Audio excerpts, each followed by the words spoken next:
서 감사합니다, 영광입니다 하고 간절히. 아이고, 나 또 찬연이 또 안 왔을까봐 내가 걱정을 많이 했다. 찬연아, 니 그러면 안 된다. 우리 아버지하고 내하고 친구거든. 자, 우리 한 번 더 인사해 볼까요? 낙하산과 얼굴은 펴져야 됩니다. 당신의 얼굴이 전도제입니다. 자, 시작.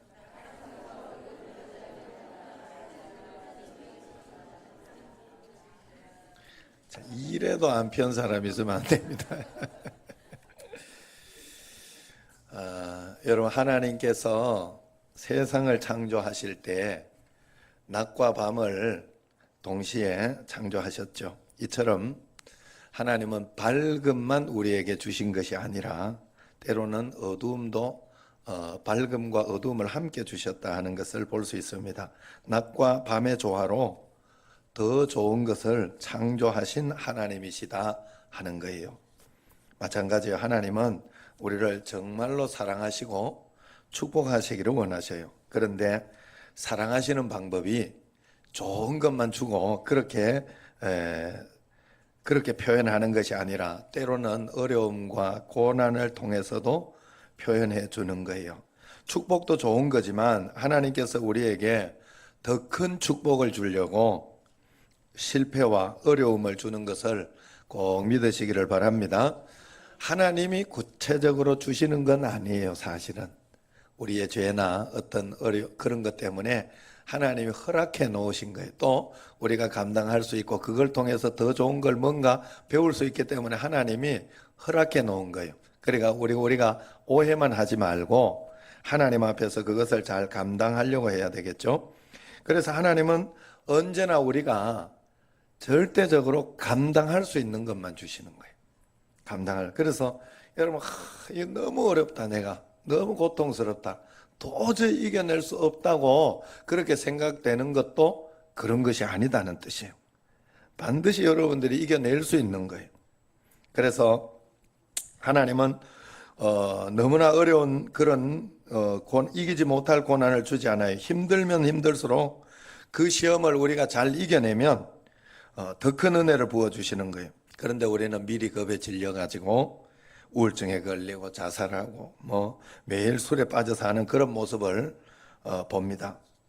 우리가 음식을 잘 먹고 잘 소화시키면 피가 되고 힘이 되고 또 건강해지는 것과 마찬가지로 우리에게 다가오는 고난을 잘 소화만 시키면 엄청난 영적인 힘 그리고 인성을 주시고 하나님의 은혜가 넘치는 자로 우리를 만들어 주시는 줄로 믿으시기를 바랍니다. 그래서 야고보서 1장 12절에 보면 이런 말씀이 있어요. 시험을 참는 자는 복이 있나니 이는 시련을 견디어낸 자가 주께서 자기를 사랑하는 자들에게 약속하신 생명의 면류관을 얻을 것이기 때문이다. 그렇게 이야기합니다. 무슨 말이에요? 고난의 시험을 잘 소화해내는 자에게 하나님은 큰 상을 주시고 하늘나라에서도 상급이 될 것이다. 그렇게 이야기하는 약속의 말씀입니다. 하나님께서 그 환난에 건져도 주시고 인도해 주시고 축복해 주시겠다고 약속했기 때문에 우리는 이 땅을 살아가며 걱정할 필요가 없어요. 이 고난을 통해 하나님이 얼마나 큰 축복을 주실까 하는 믿음을 가지고 오히려 시험을 잘 이겨내야 돼요. 그러므로 우리의 문제를 해결할 수 있는 열쇠는 기도밖에 없어요. 기도가 있기 때문에 우리에게 오는 시련과 환난을 우리는 이겨낼 수 있습니다. 어둠 속에 부르짖어 기도하면 하나님께서 들어주시는 거예요. 문제를 가지고 부르짖어 여러분 꼭 기도하시길 바랍니다. 또 너무 힘이 들면 나를 위하여 십자가에 돌아가신 주님을 또 한번 바라보십시오. 아무 죄도 없는 그분이 나의 죄를 갚기 위해 십자가에 피 흘려 돌아가신 그 모습을 떠올리십시오. 내게 이런 고난은 아무것도 아니다. 예수님께서 이보다 더한 것도 이겨내셨다 생각하면서 예수님을 그 믿음을 가지고 주님을 바라보면 엄청난 파괴력으로 마귀와 시험이 물러가고 더 큰 축복이 우리에게 오는 줄로 믿습니다. 그래서 예레미야 29장 11절에 13절에서 이렇게 말하잖아요. 여호와의 말씀이니라. 너희를 향한 나의 생각은 내가 아나니 너희를 향한 나의 생각은 평강이고 재앙이 아니다. 너희에게 나는 언제나 미래와 희망을 주는 마음이다. 그리고 여러분들이 예수님 믿을 때 그냥 쉽게 믿어야 돼요. 단순하게. 마음속에 혹시 걱정이 되거나 두렵거나 아니면 낙심이 되면 안 믿고 있는 거예요, 내가 지금. 예수님이 내 마음속에 속상하거나 막 짜증이 난다 그러면 마귀가 지금 나를 이끌어 가려고 하고 있는 거예요. 그냥 단순하게 그렇게 믿어야 돼요. 여러분에게 미래와 희망이 없는 생각은 하나님이 주시지 않아요. 어떤 것이 있어도 그것 때문에 내가 잘 인내하고 참아내는 마음을 주실지언정 하나님이 낙심하고 실망하는 마음을 주시지 않아요. 굉장히 단순해요. 그렇기 때문에 여러분들이 그럴 때는 어렵고 그럴 때는 너희가 내게 부르짖으며 내게 와서 기도하면 내가 너희들에게 기도를 들을 것이요 그랬어요. 내게 부르짖으며 내게 와서 기도하면 이래요. 여러분 그런데 우리는 그렇게 생각 안 하잖아요. 부르짖어 기도 안 해도 된다라고만 생각하잖아요. 여러분 성경에는 거의 다 부르짖어 기도하라 그래요. 정말 전심으로 살아내고 전심으로 기도하고 전심으로 여러분들이 하나님 앞에 서 있으라 하는 그런 뜻이에요. 우리가 하나님 앞에 그런 마음을 가지고 우리가 기도하면 온 마음으로 나를 구하면 나를 찾을 것이요 나를 만나리라 그래요. 그러니까 여러분 우리가 하나님 앞에 기도하고 간구할 때 내가 하나님처럼 교만하게 막 이렇게 산뜻하게 그렇게 내가 간단하게 기도하면 되지 이러면 안 돼요. 하나님 앞에 오늘도 처음에 기도할 때 통성으로 기도한 것처럼 하나님 도와주세요. 하나님 없으면 나는 안 됩니다. 하나님 도와주세요 하고 주님 앞에 간절히 기도해야 돼요. 그러므로 하나님은 언제나 우리에게 좋은 것을 주시고자 하는 생각을 가지고 있다는 사실을 꼭 알아야 됩니다. 그런데 악한 사단이 우리에게 그 좋은 것을 빼앗아 가려고 애를 쓰기 때문에 그걸 이겨내는 데는 우리가 더 간절히 온 마음으로 기도하고 간구해야 됩니다. 그러므로 어려움이 오면 여러분이 믿음과 기도를 적극 활용해야 돼요. 이기지 못할 시험과 고난은 절대로 없습니다. 하나님을 붙들고 믿음으로 나가십시오. 하나님께서 좋은 것으로 바꿔주십니다. 홍해가 갈라지듯이 갈라지고 앞에 막힌 여리고성이 무너지듯이 모두 물러갈 줄로 믿습니다.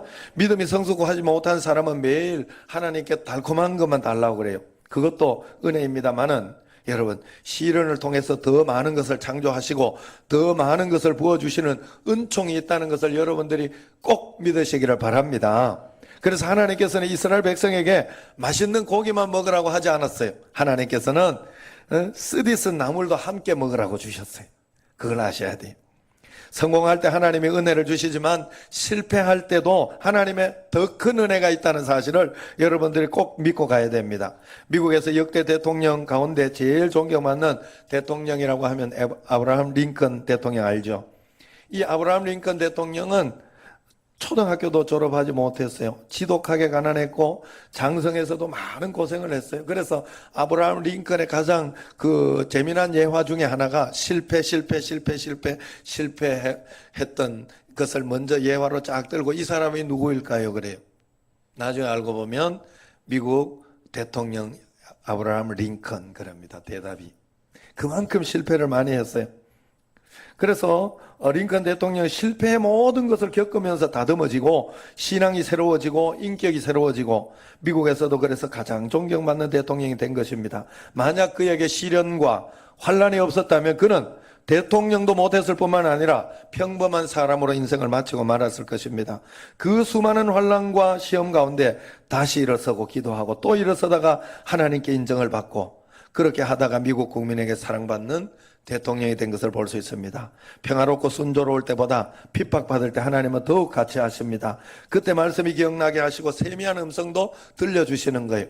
내가 연약할수록 어떻게 해요? 더욱 귀히 여기고 내가 연약할수록 하나님은 더 귀히 여기잖아요. 사실 집에서도 이렇게 멀쩡한 자녀들보다 좀 부족하고 어려운 자녀가 있으면 더 마음이 쓰이면서 그 부모의 소원이 그렇다잖아요. 좀 어려운 자녀가 있으면 얘보다 내가 하루 늦게 죽는 게 내 소원이라고 그러잖아요. 그만큼 관심을 가지고 신경을 쓴다는 거예요. 우리가 고난당하고 어려움 당할 때 하나님은 우리에게 집중하고 있다는 사실을 절대 잊으시면 안 됩니다. 제가 그런 생각이 들었어요. 드라마를 이렇게 보면 내가 참 어젠가 그저께인가 요즘 그걸 한 번씩 봅니다. 토요일 날 같이 살래요? 그런데 거기에 딱 보면 커피를 마시거나 이렇게 할 때 있잖아요. 그때 막 사람들이 자연스럽게 다니고 걸어 다니고 하는 거 보죠. 그런데 그게 한 사람도 그냥 왔다 갔다 하는 사람 없어요. 다 각본에 있는 거예요. 우연히 가는 것처럼 걸어 다닌다 이러면서 다 각본에 있는 거예요. 여러분, 하나님이 우리를 지켜보고 계실 때는 그 정도 이상인 줄로 믿으시기를 바랍니다. 하나님이 다 알고 있어요. 알고 있는데 우리로 하여금 뭐 하는가 하면 일어나야 된다. 너 오뚜기처럼 일어나야 된다. 그러면 막 옆에서 박수치고 있는 거예요. 아이가 이렇게 걸음마를 배울 때 3,000번 넘어진다 했죠. 3,000번 넘어져도 그때 옆에서 박수치면서 막 기다려주잖아. 일어나라고. 그걸 가지고 자꾸 이렇게 그렇게 해주지 않아요. 급할 때 한 번씩 손을 잡아주고 그렇게 하긴 하지만 그게 바로 하나님의 방식이에요. 여러분, 그러므로 우리가 어렵고 고난이 올 때 그걸 가지고 하나님의 은혜를 생각하고 믿어야 됩니다. 그래서 이게 마태복음 5장 11절 12절에 그런 말씀을 하죠. 나로 말미암아 너희를 욕하고 박해하고 거짓으로 너희를 거스려 모든 악한 말을 할 때 너희에게 복이 있다. 기뻐하고 즐거워하라. 하늘에서 너희의 상이 큼이라. 그래. 말씀 그대로 우리가 믿어야 안 되겠어요. 착하고 좋은 사람보다 괴롭히고 고통을 주는 사람을 통해서 더 많은 은혜와 복을 줄 때가 있습니다. 또 칭찬하는 사람들보다 헐뜯고 비방하는 사람들 때문에 괴롭고 고통스러워도 지나가 보면 믿음이 더 성숙해지고 더 많은 축복을 받는 경우가 있어요. 그래서 우리는 그런 자세와 그런 마음으로 꼭 살아야 할 줄로 믿습니다. 그렇다고 해서 내가 그런 사람이 되면 안 돼. 아셨죠? 우리 아버지가 우리 어머니한테 그 소리를 하더라니까 굉장히 그날 기분 나빠했어요. 뭔가 하면 아버지가 어머니 보고 당신은 나 때문에 지금 이렇게 기도도 많이 하고 이렇게 자식들한테 존경도 받고 당신 나 때문에 내가 이렇게 당신 고생시켜가지고 복을 받았으니까 내한테 고마워해라 이러더라고. 나 굉장히 이게 맞는 말 같은데 이게 참 신기하더라고 이게. 그래가지고 제가 바로 그래요. 아버지가 어머니한테 그 소리 하면 안 되죠. 어머니가 아버지한테 그 소리 하는 건 되지만 아버지가 그걸 잘했다고 그러고 있으면 안 되지. 미안하다 내가 잘못했다 그래야지. 안 그래요? 여러분, 이런 고난의 어떤 이런 역의 축복이 있다면 내가 그런 사람이 되면 안 돼. 절대로 그러면 안 돼. 그건 잘못된 생각이에요. 하나님 앞에서 내가 정말 하나님 앞에 고통스러워도 우리가 하나님 앞에 내 칭찬하는 사람들보다 헐뜯고 비방하는 사람이 나를 더 강하게 해주고 나를 더 성숙하게 만들어준다 하는 걸 나는 그렇게 믿고 가야 돼요. 할렐루야. 그래서 오늘 본문 말씀을 한번 보세요. 거기 보면 30절에 자기를 치는 자에게 뺨을 돌려대어 치욕으로 배불릴지어다. 오히려 그걸로 배를 불리라 그럽니다. 그러면서 이는 주께서 영원토록 버리지 아니하실 것임이며 그가 비록 근심하게 하시나 풍부한 인자하심에 따라 긍휼히 여기실 것임이라. 33절 같이 한번 읽어봅시다. 주께서 인생으로 고생하게 하시며 근심하게 하심은 어떻게 해요? 본심이 아니시로다. 할렐루야. 하나님께서 우리에게 걱정과 염려하게 허락해 놓으신 것은 하나님의 본심이 아니라는 걸 분명히 말합니다. 그걸 통해서 더 큰 것을 채워주시려고 하나님이 허락해 놨다는 것을 이야기하고 있는 거죠. 건강할 때보다 병들 때 더 큰 은혜 받을 때가 많아요. 고통스럽다도 그때 영적으로 깊어지고 하나님의 세미한 뜻을 깨닫게 되는 것이죠. 그게 하나님 섭리입니다. 낮에는 모든 사물이 여러분 잘 보여요. 그러나 캄캄한 밤에 시골길을 가다 보면 주변에 있는 것은 잘 안 보여도 멀리 있는 별은 보이지요. 낮에는 그런데 멀리 있는 별은 못 봐요. 평소에 하나님 뜻, 영원한 축복이 잘 보이지 않더라도 나에게 시련이 오고 고통이 오고 환난이 오면 하나님의 손길의 따뜻함, 내세의 영원한 영광을 절실히 깨닫고 더욱 새로워지는 그런 영혼의 밤이 오면, 영혼의 고난의 밤이 오면 우리에게 그런 것이 하나님의 뜻이 확연히 보이고 내가 어떻게 살아야 할 것인가, 영적인 어떤 복이 있을 것인가 하는 것이 확연하게 보인다 하는 거예요. 여러분, 사도 바울은 많은 병자를 고쳤죠. 죽은 자도 살리고. 오죽하면요, 성경에 보면 사도 바울은 그림자만 밟고 지나가도 병이 나을 때가 많았다고 그래요. 그리고 사도 바울의 손수건만 잡아도 여러분 병이 나을 때가 많았다 그래. 그 정도 역사가 일어났는데 하나님 앞에 사도 바울이 얼마나 자신감 있게 살았겠어요. 그런데 사도 바울은 자기의 질병을 고치지 못했어요. 자기에게는 이 간질이나 아니면은 이 눈병 같은 이걸로 고통을 받고 있었다 하는 거예요. 자기 몸에 가시가 있었습니다. 그래서 사도 바울은 고집도 있죠. 간절히 기도를 3번 했다 그래요. 이 간절히 기도 3번 했다는 것은 사도 바울이 40일 동안 집중 기도를 3번째 했다는 거예요. 그러면 이 하나님이 2번째 할 때 해주지. 근데 사도 바울도 굉장히 강한 성격이 있나 봐. 그러니까 3번째 되고 나서야 확실한 응답을 주기를 뭐라 그랬어요? 내 은혜가 네게 족하다. 너는 그거 고치려고 하지 말고 내 은혜가 너에게 있는 것에 만족해라 그랬어요. 그러면서 하나님이 사도 바울에게는 누가 의사를 붙여주셨어요. 항상 옆에 누가 의사를 붙여줘가지고 고난과 어떤 그런 것들일 때 치료도 되고 이렇게 할 수 있도록. 그래서 누가 복음도 쓰고 누가 의사가 그랬죠. 누가 복음도 쓰고 또 사도행전도 쓰고 그러면서 이렇게 큰 일을 감당했지 않습니까? 그 하나님의 섭리가 분명히 있었다 하는 것입니다. 사도 바울은 약할 때 주님 주신 고난이 얼마나 큰 것인지를 알고 그것에 이제 감사하게 된 것입니다. 내가 가진 좋은 것을 자랑하는 자는 큰 믿음이 아니에요. 내가 연약하고 부족하고 가난하고 배우지 못한 이 사실을 감사할 줄 알고 이것을 통하여 하나님께서 더 큰 은혜를 주신다고 믿는 사람들에게 하나님은 놀라운 축복과 은혜를 주시는 줄로 믿습니다. 내가 더 잘 살고 모든 것을 가진 사람은 그것에 만족하지 말고 이 모든 것을 주신 하나님의 은혜에 더욱더 감사하시기를 바랍니다. 하나님은 사랑하는 성도들의 육체적이고 정신적인 가시를 주실 때가 있어요. 물질적인 가시도 주실 때가 있어요. 자식에게 가시를 줄 때도 있어요. 그러나 소화하지 못할 고난은 안 줍니다. 넉넉하게 소화할 수 있는 것만 주시는 거예요. 어느 부모가 이빨도 나지 않은 아이에게 고기를 주겠습니까? 하나님도 우리에게 반드시 감당할 수 있는 그런 것을 우리에게 주시는 줄로 믿습니다. 그러므로 우리가 신앙생활을 할 때 고난을 주시는 이유를 이렇게 우리가 해석할 수 있어요. 첫 번째는 우리의 영혼을 강하게 하고 부흥시키려고 하나님이 허락해 놓으신 거예요. 하나님은 우리의 육체가 잘 되는 것보다 영혼이 잘 되는 걸 원하셔요.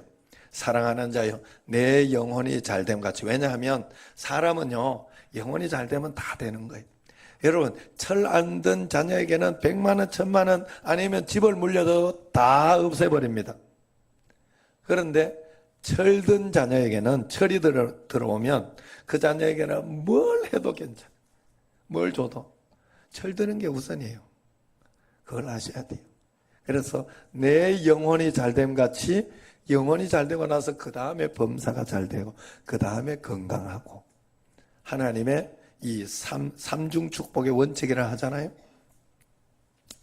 이 땅은 살면 100년 안으로 끝나는 거죠. 하지만 내세는 영원한 나라예요. 그 영원한 나라에서 크고 귀한 자로 살고 그렇게 하기 위해서 시련의 시간을 줄 때가 있습니다. 모든 일이 평온하고 잘 되면 병든 닭처럼 졸기 쉬워요.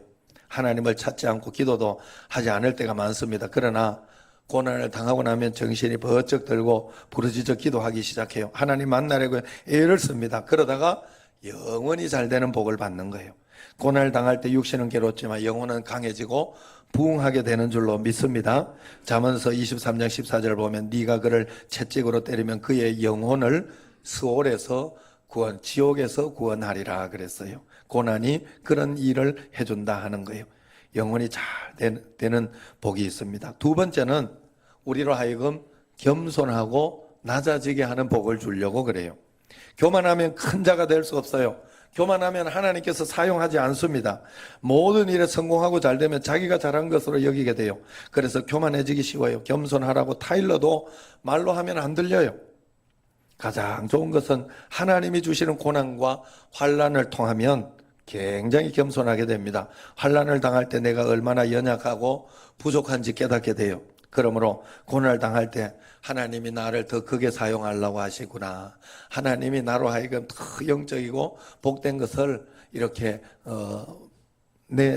내고 있구나 생각을 하면 돼요. 그래서 사도 바울도 그런 이야기를 했잖아요. 고린도후서 12장 7절에 여러 계시를 받은 것이 내한테 너무 크기 때문에 나를 교만하지 않게 하려고 내 육체에 가시 곧 사단의 사자를 주셨으니 이는 나를 쳐서 너무 자만하지 않게 하려 하심이라 그랬어요. 그러므로 하나님 은혜를 준 다음에 한 번씩 치는 이유는 교만하지 않게 하려고 하시는 줄로 꼭 믿으시기를 바랍니다. 세 번째로 하나님은 우리로 하여금 거룩한 성품을 가지게 하려고 그래요. 거룩한 성품은 하나님의 성품이에요.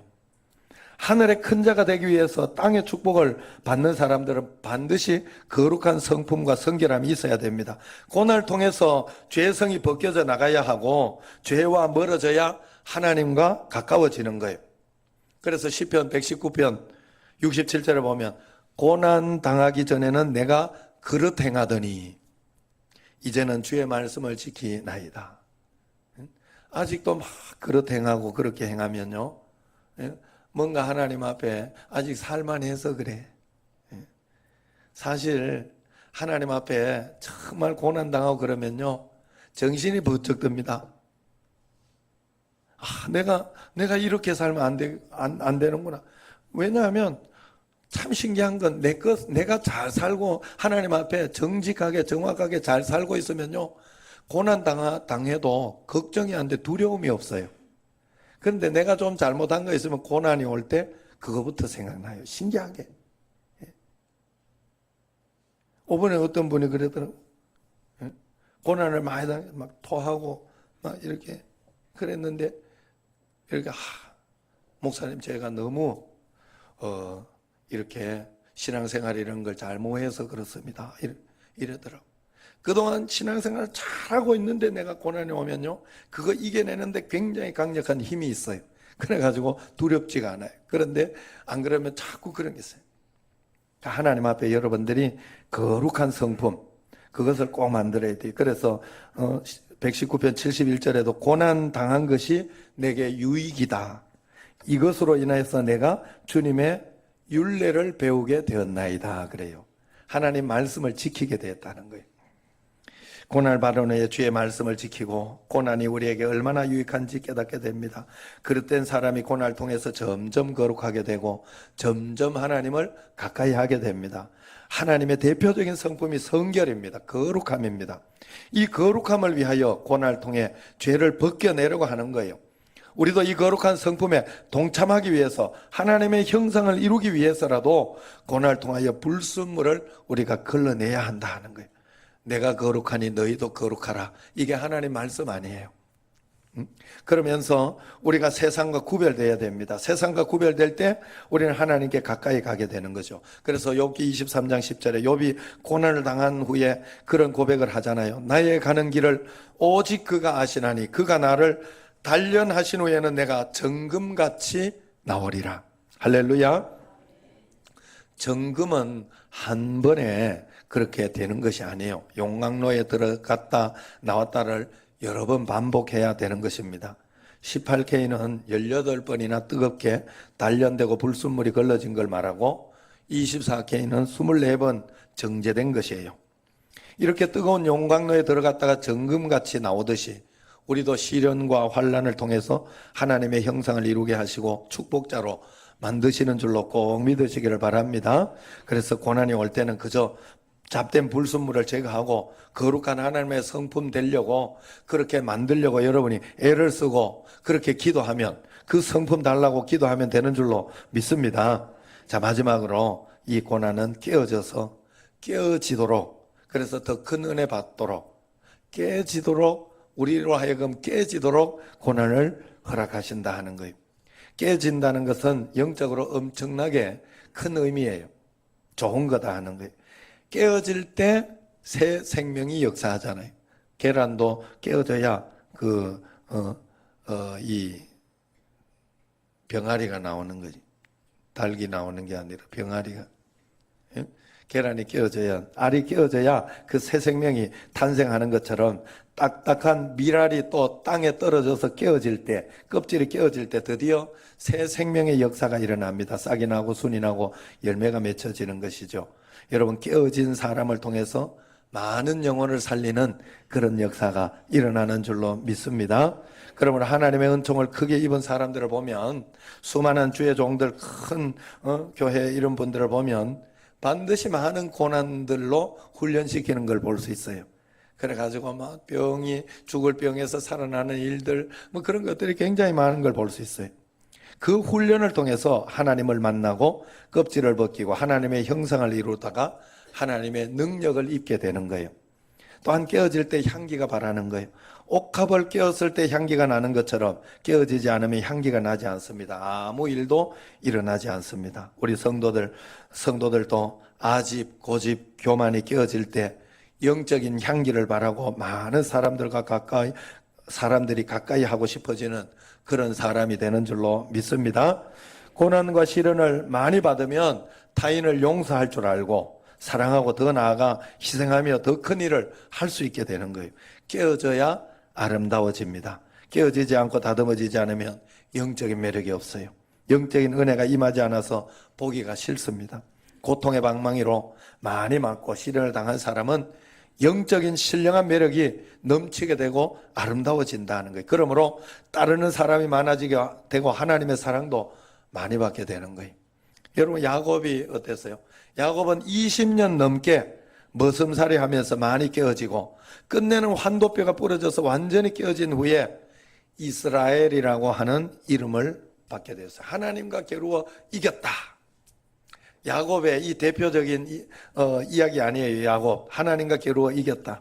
우리가 하나님과 겨루어 이기는 것은 하나님 앞에 나와 눈물로 기도하는 것인 줄로 믿으시기 바랍니다. 여러분, 다른 거 하지 마세요. 고난이 있을 때 그냥 하나님 앞에 와서 주여, 나 좀 불쌍히 여겨주세요. 하나님, 이 고난 난 너무 힘들어요. 하나님 도와주셔야 돼요. 하고 울면 돼. 울면 돼. 제가요, 우리 집에 이렇게 애를 보는데, 이번에 결혼한 그 애가 교회 와서 기도를 하는데 성민이 때문에 울면서 기도를 하더라고. 저놈이 나쁜 놈이니까 하나님, 울면서 난 여기서 내가 기도를 하면서 내가 눈물이 나더라고. 그러면서 한 가지 깨달았어요. 이 울면서 기도하면 하나님 굉장히 빨리 응답해 주겠다. 제일 빠르겠다 하는 생각이 들었어요. 여러분, 우리 부모님들 기도 중에, 어머니 기도 중에 징징징징 울면서, 제가 우리 어머니 기도 들어보면 늘 울면서 이렇게 기도를 해요. 그래서 어떨 때 듣기 싫을 때도, 부모라서 그런가, 자식 거는 내가 굉장히 눈물이 나는데 엄마 거는 좀 그래, 어쨌든 간에 하나님 앞에 울면서 기도하면 하나님께서 가장 빨리 응답해 주시는 거예요. 여러분, 그래서 우리가 하나님 앞에 다 깨어지는 주님 앞에, 야곱이 그렇게 철저하게 깨어졌을 때 하나님께서 이스라엘이라는 이름을 주셨어요. 모세가 40년 동안 바로 궁궐에서 자랐어요. 거기서 굳어질 대로 굳어지고 교만할 대로 교만해져 있었죠. 그래서 이스라엘을 구원할 사람은 자기밖에 없다고 여겼어요. 그래서 매일 왜냐하면 다른 사람들은 매일 종으로 벽돌이나 쌓고 일이나 하던 사람이 무엇을 할 수 있겠냐 생각하고 자기만 최고로 공부했고 모든 걸 가졌기 때문에 구원할 수 있다고 교만했어요. 그러나 하나님께서 모든 것을 갖추었다고 하더라도 교만한 사람은 쓰지 않아요. 하나님은. 그래서 모세는 그만 애굽 사람을 살인하게 되죠. 자기가 교만해서. 그래서 도망해서 미디안 광야로 쫓겨갑니다. 거기서 그는 40년 동안 살면서 죽지 못해 사는 삶, 가장 밑바닥의 삶을 살게 됩니다. 그러면서 모두 깨어지게 됩니다. 80세가 되었을 때, 죽음을 바라봐야 할 나이가 되었을 때, 오히려 세상 지식과 지혜가 다 퇴색했을 때, 그때 하나님께서 모세를 부르시고 쓰시기 시작했어요. 모든 것을 잃어버린 후에라도 하나님은 겸손하면 그 사람을 쓰시는 줄로 믿습니다. 모세가 겸손했을 때 모세는 나이가 많았지만 수많은 사람을 해방하고 홍해를 가르고 기적을 나타내며 반석에서 생수를 솟아나게 만들고 구름기둥과 불기둥으로 인도받으며 하나님의 놀라운 역사를 일으키는 하나님의 사람으로 쓰임받게 되었다 하는 거예요. 정말로 겸손하고 완전히 낮아진 상태에서 하나님께서 모세를 쓰신 것입니다. 그러므로 우리는 언제나 나를 도와주실 분은 오직 하나님 한 분뿐이라 생각할 때 하나님께서 사용하시며 은혜를 주시고 많은 사람을 변화시킬 수 있는 능력도 주셔서 하나님의 일을 하게 하시는 줄로 믿으시기를 바랍니다. 그러므로 우리는 고난이 없기를 원하지 마세요. 고난을 통해서 더 많은 축복을 받기를 기도하시기를 바랍니다. 모세라는 뜻은 물에서 건진 자라는 뜻이에요. 그것은 축복의 이름입니다. 물은 세상 파도 어떤 그런 것들을 이야기하는 거예요. 그래서 물에서 건진다는 말은 시련 속에서 건진받는다 하는 그런 뜻이 이름 속에 있는 거예요. 시련이 없는 것이 축복이 아니라 그 시련을 이겨나감으로 더 큰 복을 받는다 하는 게 모세의 이름 속에 있어요. 시련 속에 던져졌지만 그때마다 멸망받지 않고 그때마다 건짐을 받고 그때마다 하나님 만나게 되고 하나님밖에 없는 것을 알게 하시는 거죠.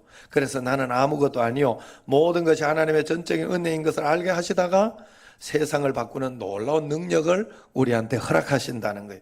그러므로 이런 고난을 이겨내는 것이 진정 하나님을 믿고 만난 축복인 줄로 믿으시기 바랍니다.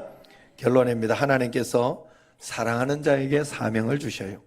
이 땅에서 일하게 하시다가 하늘에 큰 자를 만들어 주십니다. 사명자는 주의 종만 사명자가 아니에요. 집사님도 권사님도 장로님도 권찰도 성가대원도 교사도 모두가 사명자입니다. 모두에게 사명을 주셨어요. 하나님은 하나님을 위하여 많은 사람들을 위하여 일할 것을 주십니다. 어떤 사람은 나는 늙어서 할 것이 없다 그래요. 아닙니다. 그때 시간 많잖아요. 기도할 수 있잖아요. 기도하는 것이 바로 하나님 앞에 사명입니다. 자녀를 위해서 계속 기도하시고 모든 것을 위해서 기도해 보세요. 그럴 때 하나님께 영광 받으시고 하나님 하늘에 큰 자를 만드시는데 하나님께서 그렇게 역사해 주시는 거예요. 시련 가운데서도 사명을 잘 감당해서 하늘에 큰 자가 되도록 하나님은 하신다는 거예요. 시련이 올 때마다 우리는 기도하고 깨어지면서 불순물이 그때마다 제거되어 인내하고 참고 참으면 하나님의 형상을 이루게 됩니다. 그것을 이루게 해달라고 고난 때에는 그렇게 기도하고 나가면 되는 거예요. 어려움이 올수록 여러분 자꾸 깨어지십시오. 불순물을 없애십시오. 어려움이 올수록 하나님의 형상을 이루십시오. 기도하고 나가십시오. 참고 견디어내십시오. 점점 다듬어지시기를 바랍니다. 그러면 하나님께서 엄청나게 큰 자로 영원토록 영광의 주인공이 되도록 하나님께서 인도해 주시고 이 땅에서 귀하게 쓰임받게 하실 줄로 믿습니다. 하나님의 시련과 고난을 통한 더 큰 축복이 여러분의 것이 될 수 있기를 주님의 이름으로 축원합니다. 기도하겠습니다. 하나님 아버지 감사합니다. 저희들에게 고난을 통하여 더 큰 은혜를 주실 수 있고 주시고 계시고 앞으로 주실 분임을 믿습니다. 매일매일 주님을 의지하며 바라보며 나아가는 저희들이 꼭 되게 하옵소서. 예수님 이름으로 감사하며 기도드리옵나이다. 아멘.